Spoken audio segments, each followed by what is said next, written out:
Hi there, everybody. I'm Shirley Chen, Program Chair for the 2020 San Diego Chapter American Needlepoint Guild. And I'm pleased today to show you the demonstration of how to finish your 4-inch stitch square or circle, into beautiful fortune cookies. And you can write your own fortune or you can have them pre-made. If you're a member of the chapter, on February 11th, I'll be giving away pre-printed fortunes that says stitching is my superpower, plus a curved needle in red Chinese packages or red envelopes known as hongbao.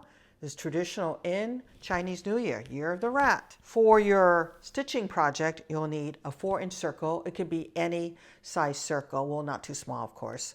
Then you will need a 9-inch cord, obviously, to match your project. But for the demonstration purposes, I made it orange so you can see the sewing. If you want, this is optional, a fortune, tekobari, scissors, thread, also optional. You can finger press, but I like to use the little iron, and of course needles. This one is a chenille needle, so it compares to the thread and the canvas, and a curved needle. Okay, so let's get started. So what you want to do is that I've already drawn a 4-inch circle where my design is, and I just simply take and clip to the line. It's very simple. All these slits so that I can finger press down or use an iron to keep it down the circle.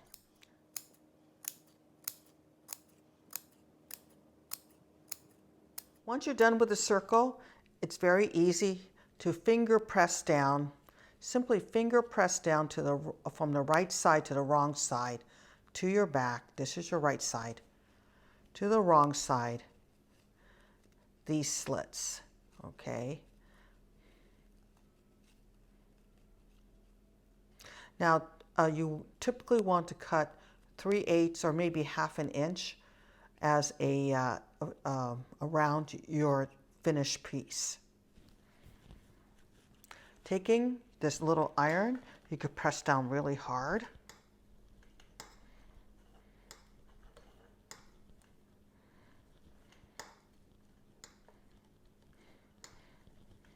Or you can use a big flat iron to press it down. It's just a matter of preference. You don't have to do this. Okay, so now you press this down, and what you want to do is that you look at the vertical and horizontal line. You do not want to fold it at the diagonal. It makes it really hard. So you want to fold it at the horizontal line. Okay, you have this tucked in neatly. This is where the tekobari comes in. It pushes things in. Okay.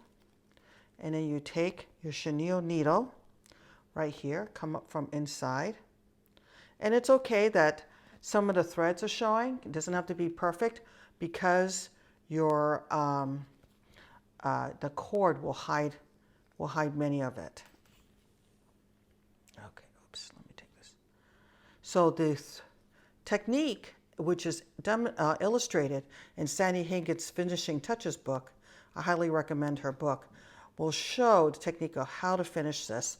And you want to finish it into a half moon or looking like a taco, depending how you want to phrase it. You just simply stitch, go down a couple stitches, come up, and go into your finished stitches, a couple threads down so it can hold on. Make sure, of course, there's no gaps in there.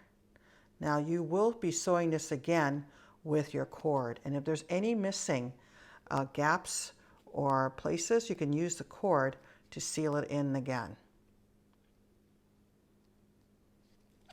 Now at some point you want to add in your fortune. Heather Cowan suggested that if you want, you can finish off a little gap so that you can tuck in your fortune and have it come out. So it'll be kind of a little surprise for everybody. It's up to you if you want to do that. I'm not doing this here. So now we're going to add the fortune. So what you want to do is take your fortune and fold it in half.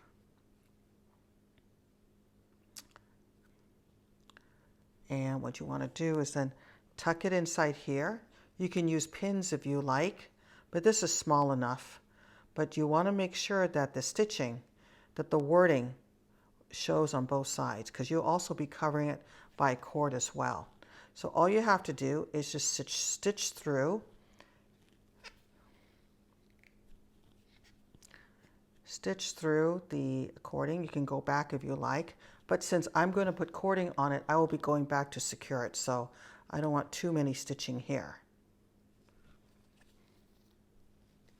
There you go, and then we keep on tucking this in.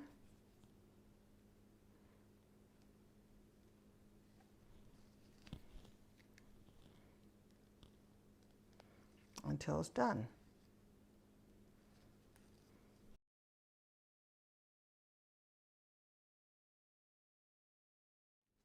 Okay, so I'm coming down and I'm finishing this off, but because I'm going to add a cord to this, I'm going to leave about a 1-inch gap, and I'm going to just simply knot off here and leave the 1-inch gap, and we're going to finish. Now we're going to go to the part where we're going to actually shape the cookie to look like a fortune cookie.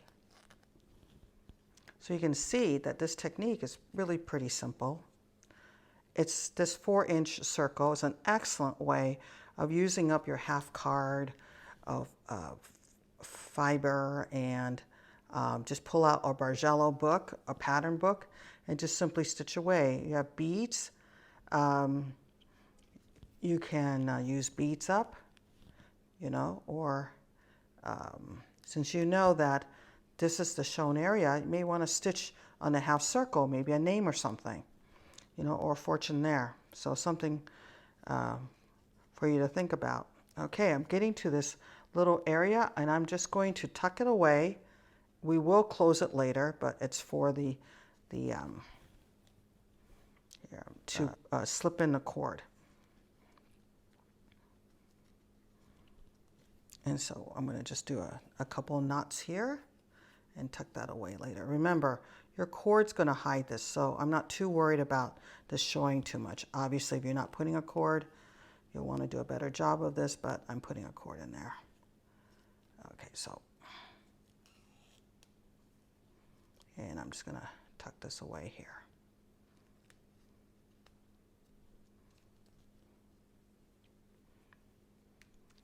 Okay. We are going to make this into a fortune cookie. So because you did it on the horizontal, it makes it much easier. You squeeze this in gently, kind of fiddle around with it, make sure it's in the center, and voila. What do you think? Looks like a fortune all the way around. So obviously you want to keep this joint here, stitch it together so it stays together. And this is where the curved needle comes in. Now in the hongbao, as I said earlier, everyone will get a curved needle. Now if you're a member of this chapter and didn't get a chance to come to the meeting, if you send me a self-addressed stamped envelope, I will send you a red envelope with the fortune and the curved needle, okay? But it's why supplies last. It's a limited quantity. So don't hesitate or don't delay. So you have the needle here, and you just simply slip it into one of the sides here. You slip it into the, here you go, you slip it in here. Make sure you get this, okay. All right, so now you want to measure over here and approximately the same place across the way, pick this up. It does take some, it is not the easiest thing to do, but the needle will save you a lot of time. And it does take some fiddling, but it's really well worth the effort, especially if you can take it here and you can go through here.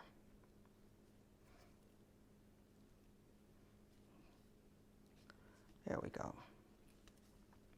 Now these needles are not the typical beading needles that you find like John James. This is from Havel. It's actually, these are veterinarian taper point needles. So, okay, we're going to do one more. And you can see that this is this is not a difficult technique. It's merely fussing with making sure that these 2 points are stitched together. Okay, there we go.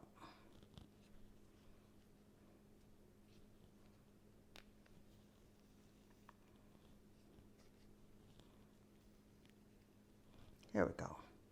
Now, I'm satisfied with this shape. So what I'm going to do now, here's my hole over here, my little gap. So I'm going to, or I can come out right here. So it doesn't really matter. But since I'm going to be on, since it's on the other side, I'm going to come up through this gap here. And if you go discreetly between the stitches, you won't see the stitches coming through this gap. Now, some have asked, do you need to line the fortune cookie? No, you do not. Once you, this one is partially stitched, but if you stitch up all yours, and I'll show you in a minute, you cannot see anything inside.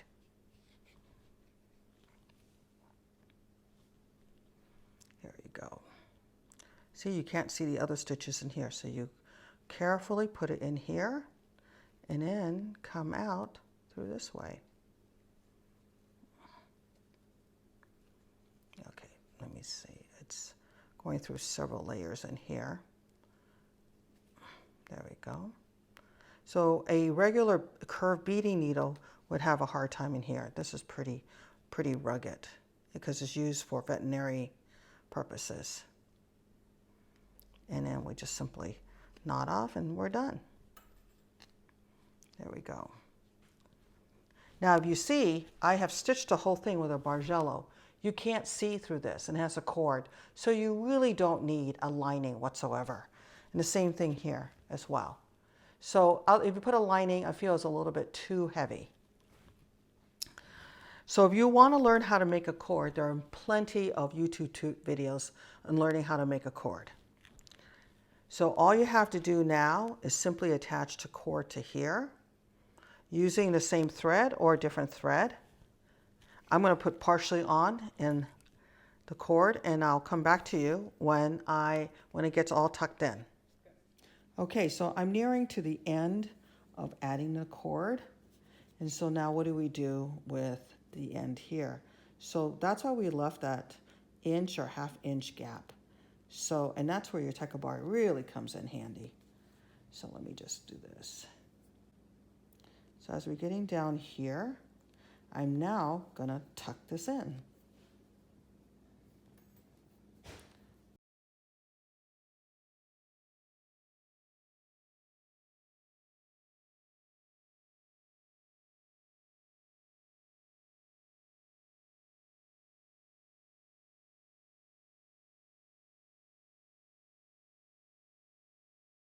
To all the professional finishers out there, I apologize. I'm not a professional finisher.